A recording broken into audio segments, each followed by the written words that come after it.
Good morning. It's Michelle here, and I thought I would just make a little project, a very quick project with you today. Excuse the hair, which is constantly all over the place. Seriously, I haven't even been outside yet. Anyway, the project for today is called, I'm calling it a travel trinket tray. And this is them here when they're not folded. And if you clip the corners closed like so, you will see it creates a lovely little tray. There's another one underneath as well. So that's what we're going to make today. And the reason for that is because we're traveling soon. And I love to have something on my dressing table that I can throw all my little bits and pieces into. What you will need is two pieces of fabric and one piece of interfacing of some sort.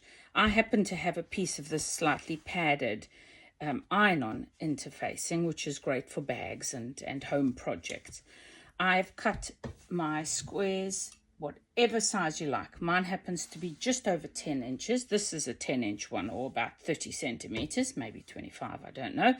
But whatever size tray you want to make, that's how big you cut your pieces. So I've cut my one side, I've pressed it already, and now I'm going to iron my iron-on interfacing. If it's not iron-on, you just simply stitch it in as normal. And I'm going to flip it over because I don't want to iron on the surface because it will bind onto the ironing board, onto the iron. It's got a horrible surface and it will probably stick to the iron.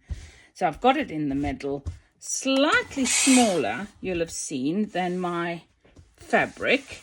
You don't have to, but if you don't want the edges of your tray to be bulky or a bit thicker, then make them a little bit smaller. So cut your interfacing into your seam allowance, so smaller, so that your seam allowance, you're sewing through the two layers of fabric rather than the two layers of fabric and the interfacing. Now, if you don't have interfacing, you could use nothing. It'll just be a bit floppier, your tray, but then it just sits on a table, so it doesn't really matter. And if you want, you could put another piece of fabric in between to give it another layer. Anything that you like can create a base. If you wanted a really nice stiff base, as I said, it's not necessary, but you can. Then, of course, you can put a piece of plastic or cardboard or anything in there because it lies flat. So what you're going to do is take your second piece of fabric. One of them is your lining and one of them is the outer. And you place it on top, and we're going to go over to the sewing machine and we are going to stitch around the edges, leaving a gap for turning. In addition to that, you have cam snaps or poppers or sew-on press studs, whatever you've got. You may or may not need an awl to push holes through, and of course your cam snap tool, which is here. So I'm going to try and reposition you somewhere that you can see the sewing machine while I'm sewing, and without me bumping into it. Okay, we're getting there, peeps. All right, so coming on over here, I'm at my sewing machine, straight stitch. We're going to start just off the center line. And we're going to stitch a couple of stitches towards our center, turn, and then sew along until you get near your first corner. What I do is I do one diagonal stitch and turn for the second half. Obviously, if you want to, you can pin this so it doesn't move while you're working, and that's what I would suggest you do.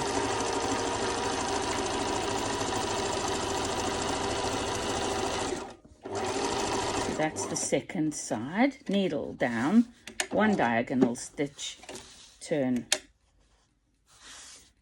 around the corner.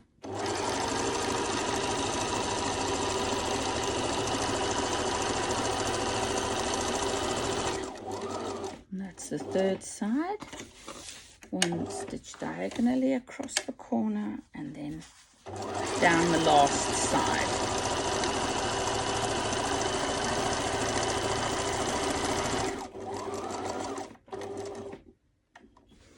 Okay, diagonal stitch, and then now we're coming back towards the start line. Oops, and my thread has come adrift. Now that is unusual on this machine. Let's try and get it back into the tension discs here. Oh dear me. Sorry about this. Let me just see if I can get it sewing without a knot. Just do a few stitches. I think the bobbin might be knotted, but let's see. Okay, leave yourself about 10 centimeters at least. And then what I do is I turn and I go off the edge. And the reason I do that is because I'm just going to snip here and then I will show you. So what I've done is, oh yes, there's the knot from the machine, but it's fine. I'm going to top stitch it anyway, so wouldn't worry about that too much, except that it looks terrible. So what I've done is, I'm just turning you slightly. I've sewn from the edge here upwards, and I only do that a few stitches until I get to my seam line. What that does is it turns this hole very neatly. Okay, so we've now sewn all the way around. We are going to simply clip our corners off. Now the reason I'm not worried about the fact that those stitches are a little bit of a mess underneath, I wouldn't do that and leave them. If this was a wearable garment, obviously it needs to be unpicked and redone, is because when we've turned this the right side down, we're going to do another row of top stitching all the way around. So there's my opening. I now push my fingers through and I poke the corners with my thumb and my finger like so, and I do that on all four corners. And now I've got all four corners pushed out. I'm going to turn my tray inside out.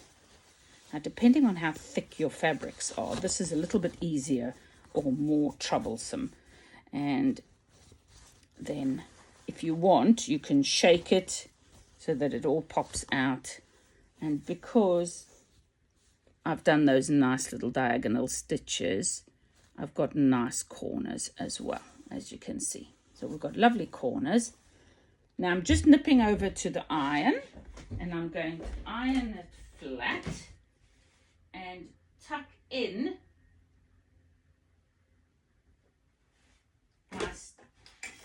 my hole that I left for turning, my turning hole.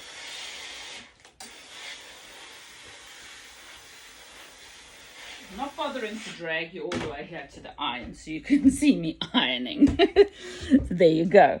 Right, we have got a turned out bag. Oh, my iron has messed on the fabric. What a nuisance. It needs a clean.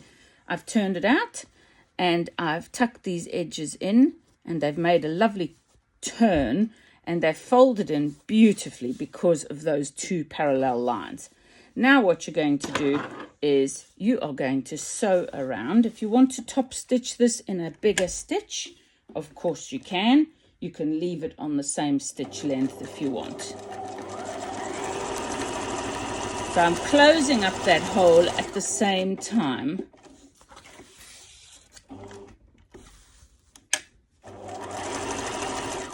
I'm going to just turn you slightly so you can see the machine.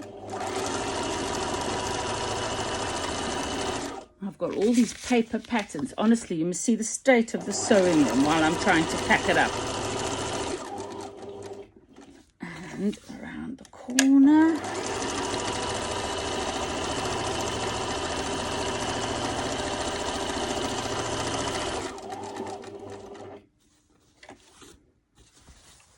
It's most unusual for my Bernina to have the thread jump out, but it does occasionally. So what I tend to do is put my thread underneath the arm so it doesn't do that. Right, we're down the third side. And turning back to the final side. And what I'm going to do here is when I get near the beginning of my stitches, I'm going to snip off the tails, move them out the way, and I'm going to travel over the stitches at the beginning to lock them in place so they don't come undone. And then if you want, you reverse a little and go forward a little to end off your seam. Technically, that's it. The sewing is now done.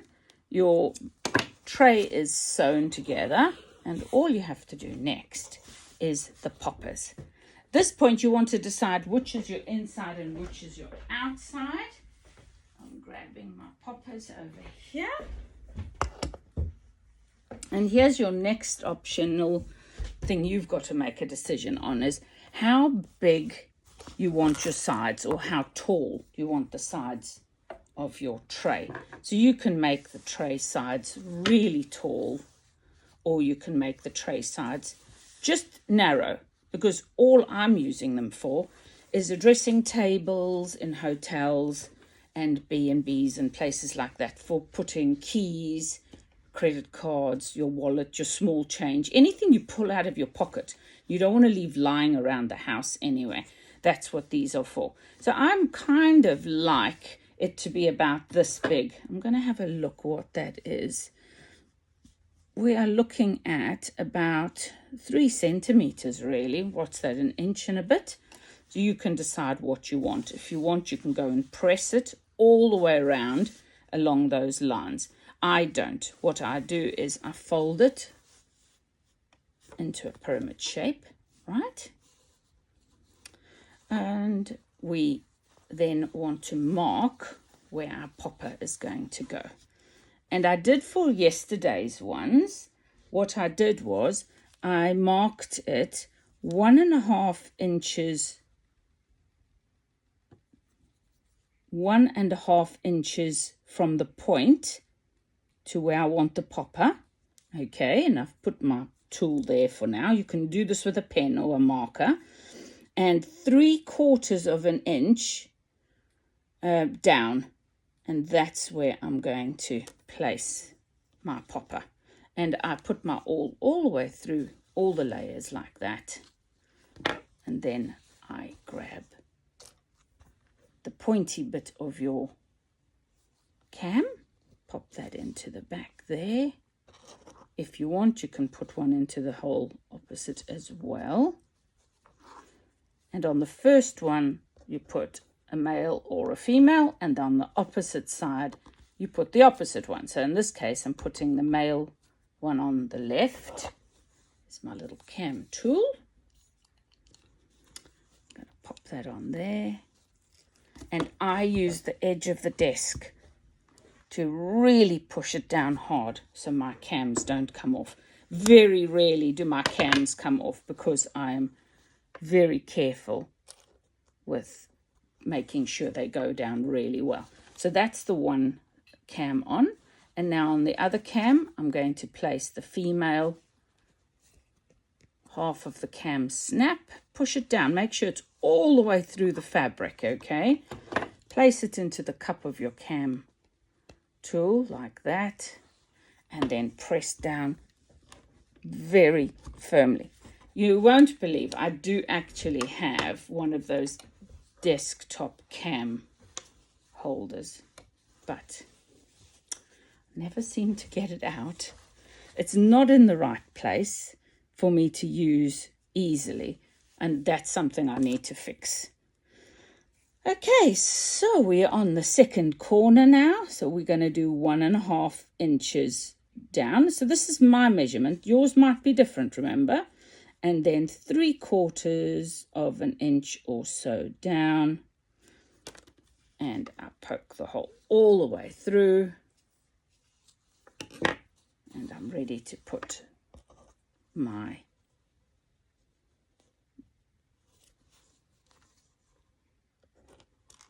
first popper on.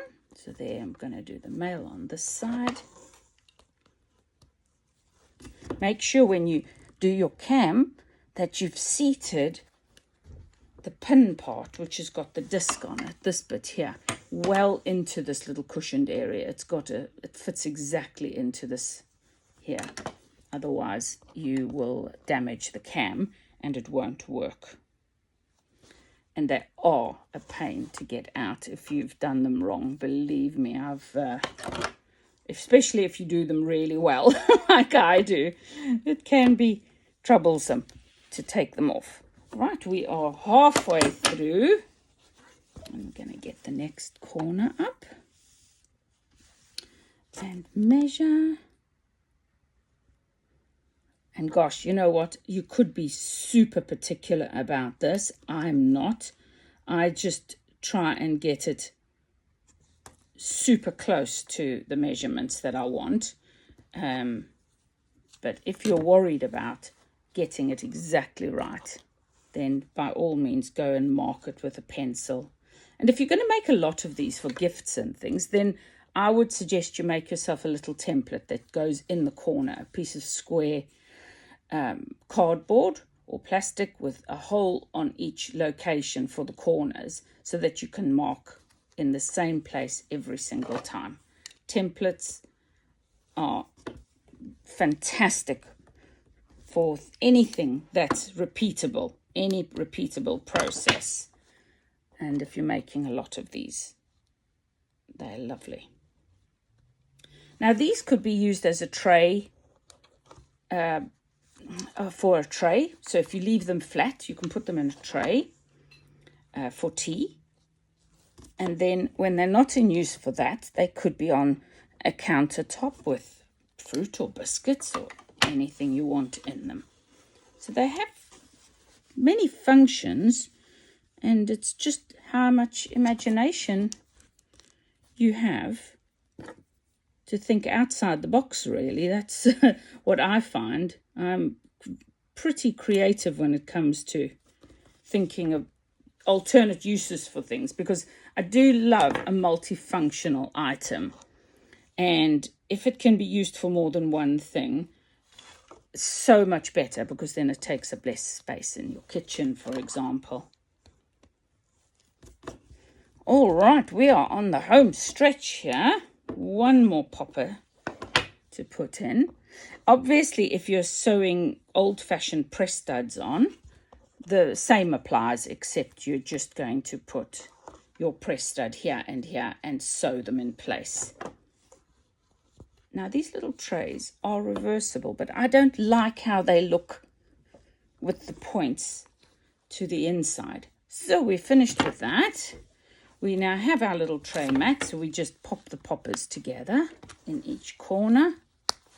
Go around and put the poppers in. So this is now, I've arrived at my destination. This has been flat in my suitcase, and I now have popped the corners together, and I have this fabulous little tray. So we will pick you up to show it to you properly. Now, and we'll turn you around if I can. Can I turn you around on this? I don't know. I don't think I can. But there it is. Fabulous little tray for you to put trinkets in. So this is a travel trinket tray, we're going to call it. And as I said, you could, if you wanted to, turn it the other way so that your corners, your points are in the middle instead. But I don't like that. This is how I like to have them. So there you go. One very quick, very easy project, and I think they could make lovely little gifts, because you can put pencil crayons in them and all sorts. So you could put a little notepad in there or a journal with pens and pencils in for kids if they're traveling and whatever. So a really versatile little project for you to have a go at. I hope you enjoy that. Take care, everybody. Bye-bye.